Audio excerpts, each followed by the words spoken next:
8:07 de la mañana, continuamos con nuestras entrevistas del día. Los pongo en contexto. Nicolás Maduro firmó el pasado viernes un decreto para eliminar el impuesto de 2%. Para profundizar en la implicación de esta decisión, tenemos con nosotros el día de hoy al economista Aarón Olmos. Aarón, feliz de compartir contigo nuevamente. Bienvenido. Buenos días, ¿cómo estás, Mario? Muy buenos días. Veíamos que el presidente Nicolás Maduro hablaba sobre el hecho de que eliminar este impuesto a las grandes transacciones financieras en bolívares podía incrementar la productividad del país. ¿Qué significa esto? Me gustaría que explicaras el contexto de hace 2 años cuando se aplicó esta medida y el contexto actual de Venezuela cuando ahora se decide suspenderla. Bueno, al principio se toma un impuesto que ya existía desde 2016, existía para gravar operaciones con grandes montos, ¿no? Principalmente de empresas, ¿no? A nivel financiero. Este impuesto se transforma hace 2 años para poder entonces participar en un mercado donde el Ejecutivo de alguna manera no estaba presente, que era el mercado de las operaciones en divisas y criptoactivos, ¿no? Que recordemos eso, ¿no? Principalmente para ser pagado por sujetos pasivos especiales. Prácticamente cualquier persona que vaya a hacer cualquier operación en cualquier comercio o cadena de venta de bienes y servicios era sujeto de este impuesto. Lo que ocurrió a partir del 15 de julio de este año es no tanto la derogación o eliminación, porque la Gaceta lo que dice es que se ajusta a cero. Entonces se ajusta a cero, básicamente la alícuota queda en un punto en el cual no se le debería cobrar a las personas, sin embargo no se deroga, porque quiere decir que más adelante el Ejecutivo Nacional pudiese instruir a través de la Gaceta y decir que bueno, pues de ahora de cero pasa a otra alícuota, a otro porcentaje. Entonces como Ahora, tal, ajá. Aaron, ¿cuál fue el beneficio de aplicar este impuesto en su momento y por qué consideras tú que se pone en cero justamente a 10 días o cuando estamos en la recta final para las elecciones? Fíjate, esperemos que no sea una estrategia, ¿cómo se llama?, de campaña, ¿no? Porque su implementación hace 2 años, lejos de ser algo que se recibió con beneplácito, fue algo realmente negativo. ¿Por qué? Bueno, todo impuesto confisca parte de los ingresos de las personas que son sujetas del mismo, ¿no? Y desde este punto de vista era un elemento más que el venezolano debía incorporar dentro de esa factura, desde el punto de vista de los gastos y los consumos, ¿no? De bienes y servicios que estaban siendo objeto de estas operaciones. En su momento el Ejecutivo lo implementó como una medida para generar más ingresos, ¿no? Recordemos que el impuesto de grandes transacciones financieras se constituyó en el tercer impuesto que más ingresos generaba, ¿no?, al Ejecutivo. Primero el IVA, después el impuesto sobre la renta y de tercero el impuesto de grandes transacciones financieras. El acumulado que hay a nivel de actividad impositiva en Venezuela por datos del CENIAT liberados a finales del mes de junio, hablaban de un equivalente de 5.000 millones de dólares de enero-julio, ¿no? Y la proyección es que esto pueda llegar a final del ejercicio económico a 13.000 millones de dólares, ¿no? Por las vías convencionales. Entonces, de alguna manera, hay una gran cantidad de dinero, un flujo de dinero importante que se está recogiendo en el mercado interno. Quizás el Ejecutivo Nacional asumió, bueno, podemos dejar en cero este impuesto. De alguna forma la proyección que se tiene es importante. Esto puede sufrir un efecto de alivio en las personas a nivel del pago del mismo y efectivamente también en las empresas, porque como bien lo señalaba el presidente de Colindustria en estos días, este impuesto se terminaba transfiriendo al consumidor y terminaba incrementando hasta en un 12% de los precios. Ahora, esto realmente es un beneficio porque, bueno, Nicolás Maduro insistía en que lo que había que hacer era aumentar la eficiencia de la recaudación de los otros impuestos que ya existen. Y mi segunda pregunta en este sentido es, ¿quién supervisa cómo se da por parte del Estado la recaudación de estos impuestos? La pregunta sería qué se entiende por aumentar la eficiencia en la Ujú. recaudación, ¿no? Porque ya de hecho hay un cronograma, hay un calendario, ¿no?, para hacer los pagos, y si no pagas hay unas multas que son terribles. Entonces, de hecho, el sujeto que paga su impuesto anda generalmente pues corriendo, estresado, para tratar de cumplir con la fecha, con los días, que la plataforma le abra, que tenga energía eléctrica, que tenga internet, ¿no?, que es lo otro, para poder tener acceso a las plataformas y hacer estas declaraciones de impuestos, ¿no? Entonces, de alguna manera, este incremento de la eficiencia también tendría que entenderse, bueno, si también pasa por un elemento de supervisión y control, esto es decir, los fiscales del CENIAT junto con la Guardia Nacional, bueno, van a hacer más presencia en los comercios, en los negocios, y lo otro tiene que ver con el hecho de si el Ejecutivo tiene dentro de su visión asumir, pues, quizás el incremento de una alícuota de algún otro impuesto, ¿no? Tomando en consideración el efecto que esto tenía a nivel de recaudación. ¿Cómo ha sido este proceso para incentivar el uso de bolívares? Bueno, mira, tú lo dices bien porque en la exposición de motivos de hace 2 años, de esta transformación del impuesto al grandes transacciones financieras, se hablaba de un mayor uso del bolívar, ¿no? A partir de esto. Ciertamente en la Venezuela que tenemos hoy, la proporción dólares-bolívares es más lo que se usan los bolívares para hacer operaciones. Eso lo mostraba la gente de Conalítica en estos días en sus estadísticas. El bolívar se usa en mayor proporción, más en digital, y el dólar se usa en menor esta proporción, más en físico, ¿no?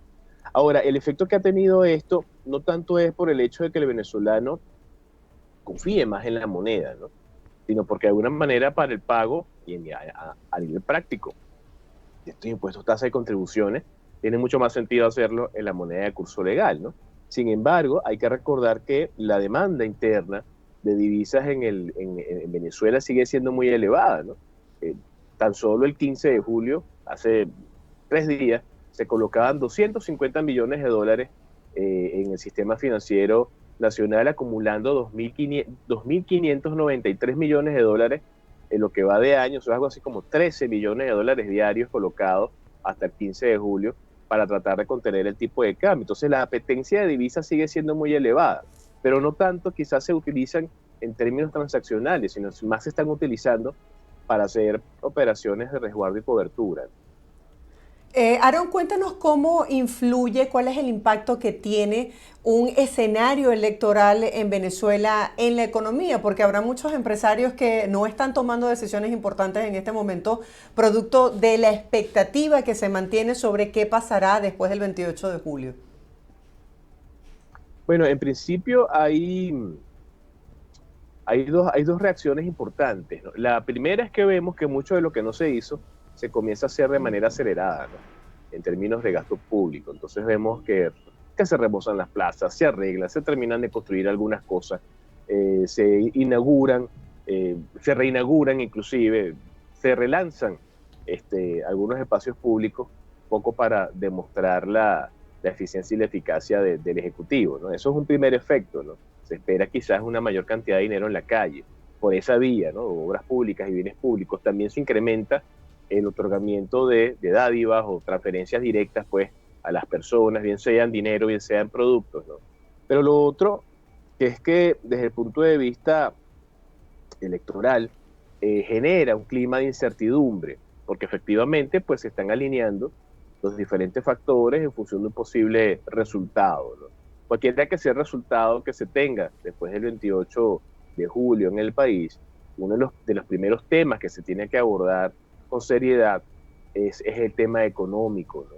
Y la incertidumbre a nivel de expectativas que tú señalas es correcta porque, bueno, buena parte de las inversiones está sujeta al resultado que se tenga después de esa fecha. Cualquiera que este sea, eso va a generar un clima de cierto nivel de estabilidad, no tanto y en cuanto no se genere algún tipo de inconveniente con el resultado como tal, porque de alguna forma, pues, todos los factores económicos y de poder, de alguna manera estarían esperando entender, bueno, qué va a pasar para ver cuál de los escenarios que se están manejando ahorita pudiese ser el más acercado, ¿no? Y el más atinado. Ahora, Aaron, por ejemplo, para las personas que quieren independizarse y están pensando en desarrollar y arriesgarse con un emprendimiento, ¿cómo pueden hacer para salir adelante bajo este contexto económico y bajo toda esta imposición de impuestos? ¿Cómo un pequeño empresario soporta esta situación de crisis?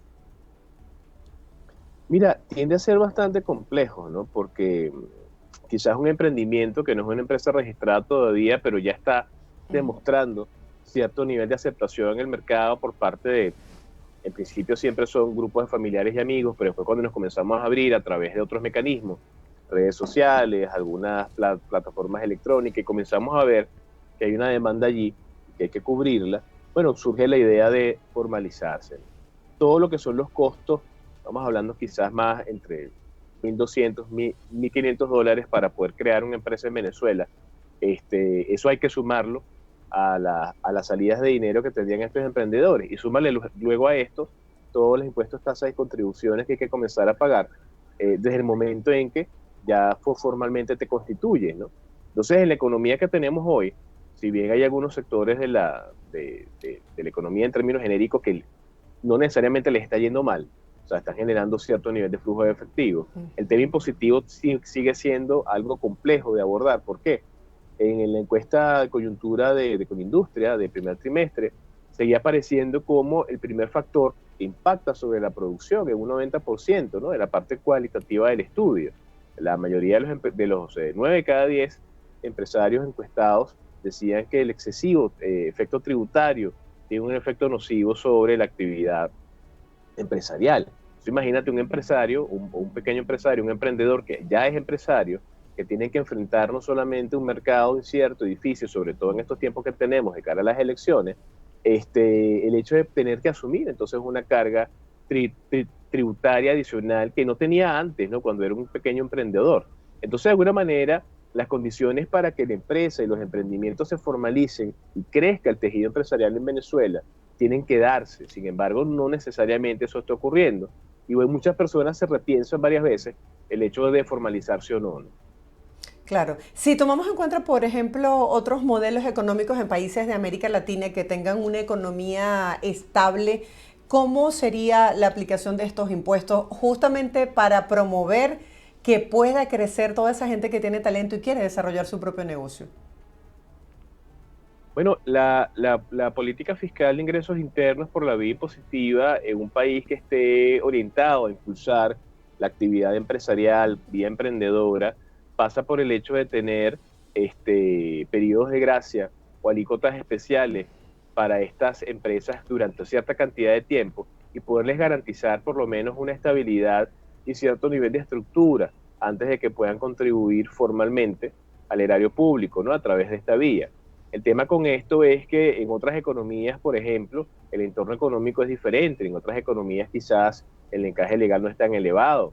Quizás se tiene acceso a crédito, se tiene acceso a las divisas. Conformar una empresa no se tarda tantos días y tampoco es tan costoso. Hay facilidades para poder quizás tener un primer espacio físico para ofrecer los servicios o incluso poder colocar la mercancía, ¿no? Entonces, en otras naciones se entiende el hecho de que la empresa es el pilar fundamental del desarrollo económico de los países y que efectivamente, si tú tienes un sector empresarial fortalecido a través de los impuestos ya estás cobrando, no tienes por qué inventar nada nuevo, tienes entonces la posibilidad de participar en eso bueno que les esté ocurriendo, porque también entonces se está creando un entorno favorable para el desarrollo empresarial, cosa que en un país como el nuestro, más bien se hace cuesta arriba porque es más lo que se tiene que bregar para mantener los negocios en los puntos de equilibrio, que cada vez se hace más complejo, una situación en la que los costos variables medios se hacen difíciles de llevar, es decir, el pago de la nómina, cuando de alguna manera se acerca al costo de producir unidades adicionales, nos pone a pensar un poco si se está trabajando solo para pagar nómina, por ejemplo, o se está trabajando para efectivamente hacer crecer un negocio, ¿no? Entonces, bueno, Sí. la situación del entorno económico es importante y otras economías lo han entendido así, por eso tienen economías con un PIB más fortalecido. No, y además de lo difícil que significa para el venezolano tener que lidiar con toda la ineficiencia de servicios públicos, o sea, cómo funcionas cuando de pronto no tienes el servicio de internet o el servicio de electricidad, es un poco cuesta arriba. Vamos a hablar, en Venezuela hubo un boom, no sé si lo recuerdas, cuando se empezó a hablar de la cantidad de emprendimientos que surgieron, pero no sé si se lleva la estadística o la relación de cuántos de esos emprendimientos han debido cerrar. Entonces, importante establecer una comparación de que no es solo fundamental atreverse y dar ese paso, sino el nivel de preparación y de asesoramiento que se debe tener, porque más allá del talento o del don para desarrollar un negocio, pues toda la parte fiscal, tributaria, contable es importante para poder permanecer con la Santa María arriba.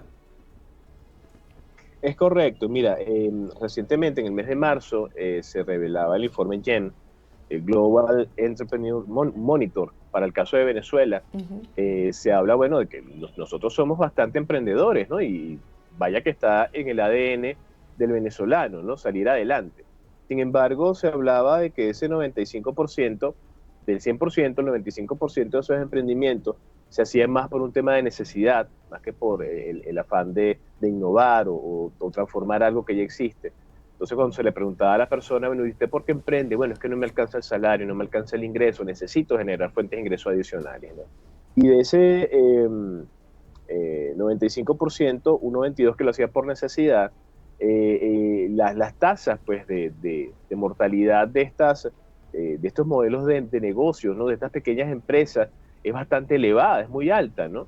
Porque de alguna manera la rotación o la transformación, en función de las propias necesidades de ese grupo de personas que está creando esta nueva forma de hacer negocios, muta tanto y en cuanto le permita generar ingresos. Entonces, de repente, una persona que el año pasado o antepasado emprendía en un rubro, en un sector, para el año siguiente ya se encontraba, si seguía emprendiendo, se Ujú. encontraba haciendo una cosa totalmente diferente, ¿no? Tanto y en cuanto le permitiera esto generar ingresos. Entonces, hay una tasa importante, muy elevada, de transformación de modelos de negocio, pero también hay una tasa muy importante, muy elevada, de mortandad. Es decir, muchos de estos emprendimientos no pasan de los 3 años, ¿sí? Tomando en consideración lo difícil y lo agreste que se hace en el entorno nacional. Ya para cerrar, ¿cuáles crees tú que son las fortalezas y las debilidades de las personas que emprenden? Es decir, ¿qué es lo que hace que un negocio, a pesar de una situación de crisis, pueda convertir esa situación en una oportunidad y crecer y mantenerse? ¿Y qué es lo que hace que esta alta tasa de emprendimientos se vayan a la quiebra? La distancia está en la formación y efectivamente en conocer cuáles son los mecanismos para llevar correctamente bien un negocio, ¿no? Como tú bien lo recordabas, pues hubo un boom de emprendimiento en Venezuela, hubo muchos cursos, muchos talleres, muchas conferencias para hablar de estos términos, y luego que se probaba el modelo de negocio, producto mínimo viable, que se escogía pues un sector de la economía para poder hacer llegar, cubrir alguna necesidad, se establecían elementos de mercadeo y todo lo demás, fallaba mucho el tema financiero, ¿no? O sea, muchos emprendedores de alguna manera estaban claros en qué querían hacer, cómo lo querían llevar, pero no estaban claros en cuáles eran los costos para producir, no estaban claros en los elementos fiscales que tenían que enfrentar, no estaban claros en elementos para la conformación y consolidación de un negocio, ¿no? No solamente es tener las ganas, como tú bien lo decías, sino tratar de hacerlo lo mejor posible. Y para eso, de alguna manera, hay que formarse, hay que educarse. De este punto de vista, hay que entender que todo buen emprendedor es curioso por naturaleza. Y Es verdad. asumiendo esto, efectivamente esa curiosidad tiene que llevarlo a llevar correctamente bien un negocio. Entonces, bueno, sí hay que aprender de finanzas, hay que aprender de contabilidad, hay que aprender de impuestos, hay que aprender de economía, hay que aprender de gerencia empresarial también. Y esto de alguna manera en algunos casos ha fallado un poco, ¿no? Porque no solamente colocarse con un tarantín frente a la puerta de la casa, decir que vende torta, sino entender el mercado, saber de alguna manera su competencia, entender los costos asociados con esto, dónde puedo de alguna manera yo aminorar costos para hacer más atractivo el precio.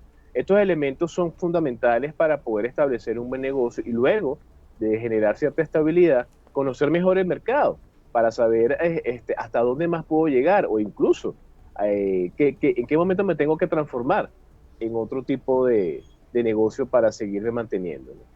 Y que todos estos elementos son clave porque cuando uno va empezando uno no tiene ni el tiempo ni el dinero para perderlo.